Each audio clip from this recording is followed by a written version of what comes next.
Hi, Emery. How are you? Good. How are you? I'm fabulous, thank you. Great. I've been loving this show this season. So much fun. It's so much fun.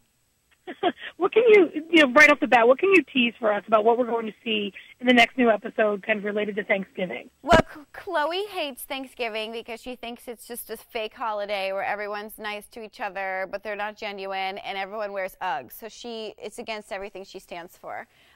This Thanksgiving, she decides she's going to go home for Thanksgiving. June's going to come with her, and in order to level the playing field and get the attention off of herself, she makes June get into a wheelchair.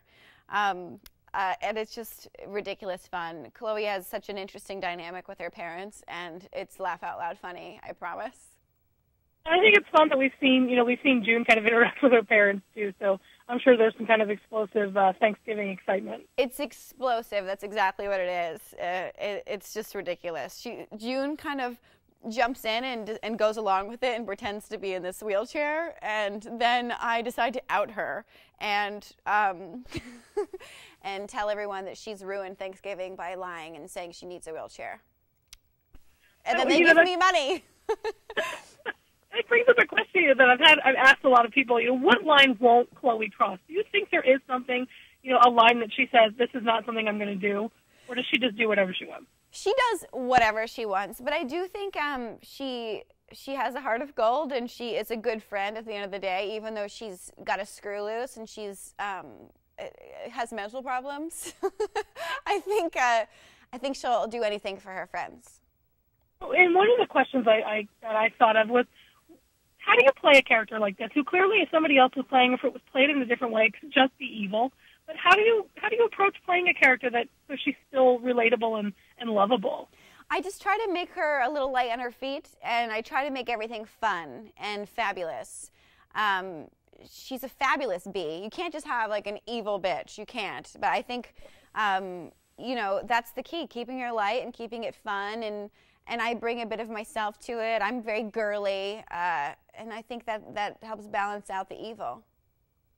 What can you tease also for what we'll see beyond tomorrow night's episode and what we'll see for the rest of the season, or some things you've got to do that you're really excited for us to see? I'm always really excited when Chloe plays a character. Like when last week when Chloe took over People magazine, that was probably the most fun. And in an upcoming episode, Chloe and James get into a fight and question whether or not they can move forward in their relationship.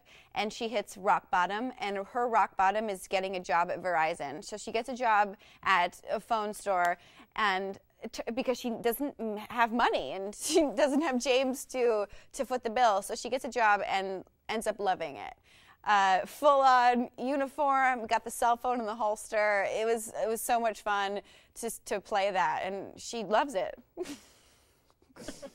Excellent. I mean, I've loved the romantic comedy episode this season. Are we going to see kind of more of a love interest for Chloe going forward, or multiple love interests? Any idea what we'll see there? Yeah, we introduced a character named Ben in the Halloween episode. It was a love interest for my character, and he comes back. Excellent.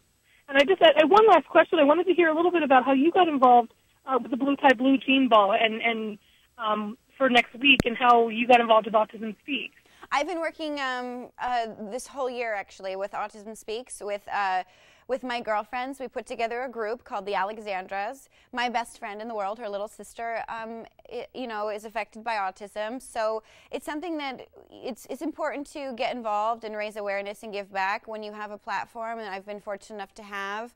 So we've been just going gangbusters to raise money for Autism Speaks, to raise money for research so they can figure out what's causing this affliction and how to provide support for families. So it's something that's very dear to me and dear to my heart, and it's just important to do some good. When you're on a TV show, you get more people's attention, and we're trying to make a difference.